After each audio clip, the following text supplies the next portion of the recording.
ಧೂಳ್ ತಾಕ್ತಾ? ಪರವಾಗಿಲ್ಲ Durga, it's okay.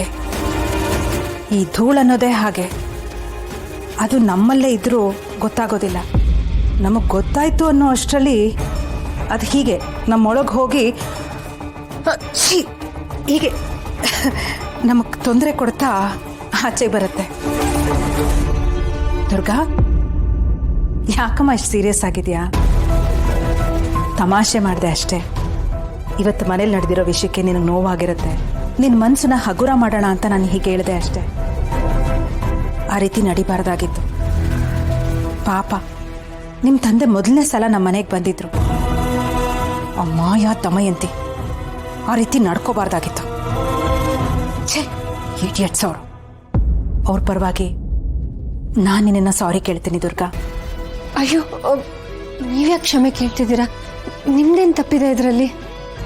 ನೀನು ಗೊತ್ತಾ ದುರ್ಗಾ, ನಿಮ್ಮ ತಂದೆ ನಮ್ಮ ಹಿತ್ತನ್ಗೆ ರುದ್ರಾಕ್ಷಿ ಕೊಡೋದಕ್ಕೆ ಅಂತ ಬಂದಾಗ ಅವ್ರನ್ನ ತಡಿಬೇಕು ಅಂತ ನಂಗೆ ಅನಿಸ್ತಿತ್ತು. ಹಿತನ ಅಪ್ಪ ಅಮ್ಮ ಅನ್ನೋ ದೃಷ್ಟಿಲಿ ಮಾತ್ರ ನಾನು ಯೋಚನೆ ಮಾಡಿದ್ದೆ.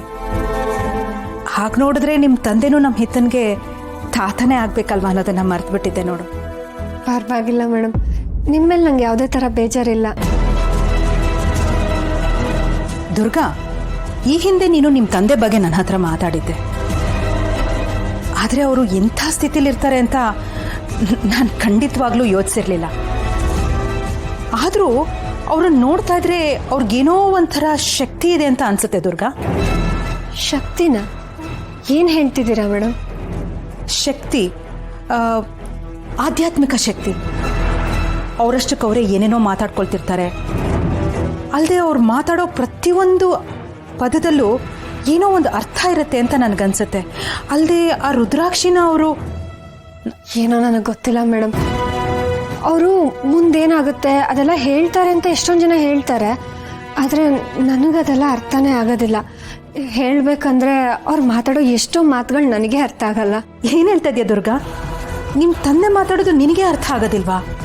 ಅದು ಅವರು ಗಂಭೀರವಾಗಿ ಹೇಳ್ತಾರೋ ಅಥವಾ ಸುಮ್ಮನೆ ಏನೋ ಮಾತಾಡ್ತಾರೋ ಒಂದು ಗೊತ್ತಾಗಲ್ಲ ಮೇಡಮ್.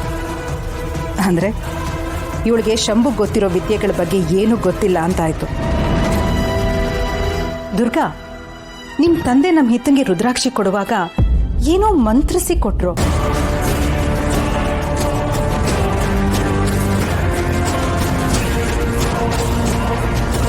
ಬಹುಶಃ ನಮ್ಮ ಹಿತ್ತಂಗೆ ಯಾವಾಗಲೂ ರಕ್ಷಣೆ ಇರಲಿ ಅನ್ನೋ ಕಾಳಜಿಲಿ ಕೊಟ್ಟಿರ್ಬೋದೇನೋ. ಹಾಗೆ ನೋಡಿದ್ರೆ